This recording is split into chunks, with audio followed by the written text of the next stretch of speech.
उन्हें अनेकों प्रकार से धैर्य बंधाया। उनके कुछ शांत होने पर रामचंद्र ने प्रजाजनों से प्रेम पूर्वक आग्रह किया कि वे वापस लौट जावें। राम तथा प्रजाजनों के मध्य संवाद अबाध गति से चल रहा और रात्रि हो गई। भूख, प्यास तथा लंबी यात्रा की थकान से आक्रांत अयोध्यावासी वही वन के वृक्षों के कंदमूल फल खाकर भूमि पर सो गए।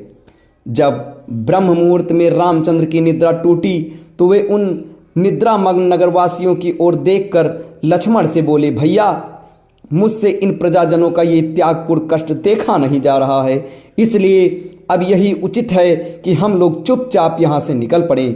अतः हे लक्ष्मण, तुम शीघ्र जाकर तत्काल रथ तैयार करवा लो, किंतु ध्यान रखना कि किसी प्रकार की आहट न हो, वरना ये जागकर फिर हमारे पीछे पीछे आने लगेंगे।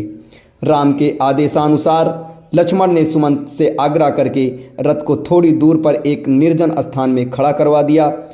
पूर्ववासियों को आभास तक नहीं मिला कि कब वे रथ में सवार होकर तपोवन की ओर निकल गए। पूर्ववासियों की निद्रा भंग होने पर वे सब उन्हें ढूंढने लगे और रथ की लीक के पीछे पीछे बहुत दूर तक गए।